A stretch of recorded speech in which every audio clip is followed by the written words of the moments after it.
Hey guys, welcome back to my channel. Perpetual here. If you're new, you are warmly welcome.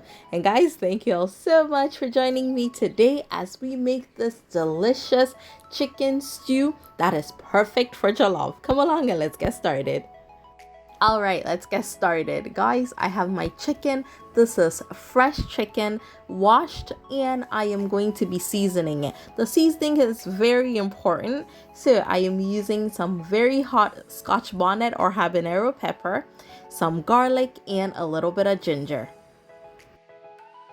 That seems to be my base for a lot of seasoning. And then I am also adding some anise seeds, some all-purpose seasoning, my blend, and some rosemary as well. And then after that, I also added one seasoning cube or tablet. I used a tablet, and I also added some white pepper.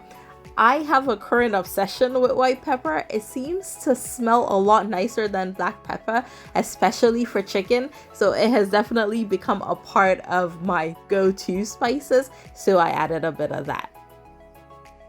Now, if you noticed earlier, I added just a little bit of water because my chicken will give off its natural juices and I don't want excessive amounts of water. So that's why I did not put a lot. After steaming it for a good 15 to 20 minutes, I'm going to start frying my chicken.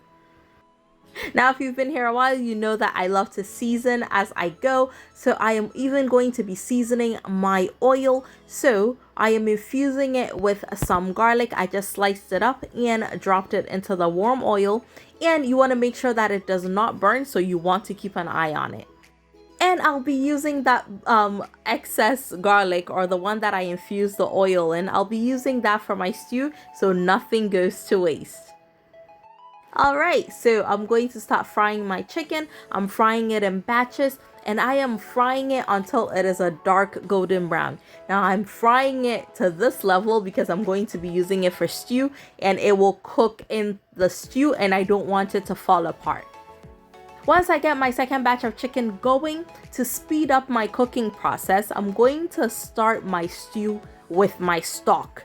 Now, what I just added right now is some onion, green bell pepper, and some Scotch bonnet pepper, and that garlic that I took out of the oil. So while my chicken fries, I can start my stew again so that I'm not wasting time.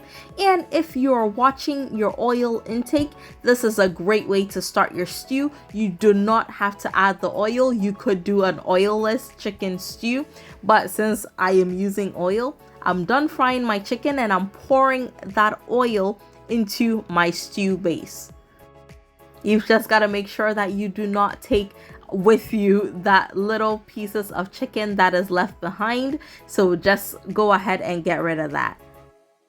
And then next up is the tomatoes. What I did, I blended fresh tomatoes and I added a few tablespoons of tomato paste and blended it with the fresh ones. Now I made a big batch of stew because what I like to do when I make the stew, make a big batch and take some out for jollof. So I usually will put that on the side and then take out the chicken pieces and the little bit of stew that comes along with it and use that for like our typical rice and stew.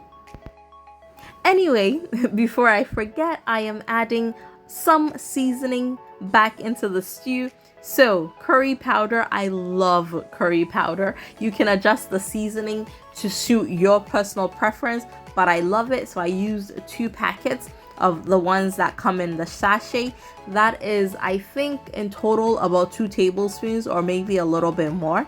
And yes guys, I like to clean as I go, especially the pot that I'm cooking with.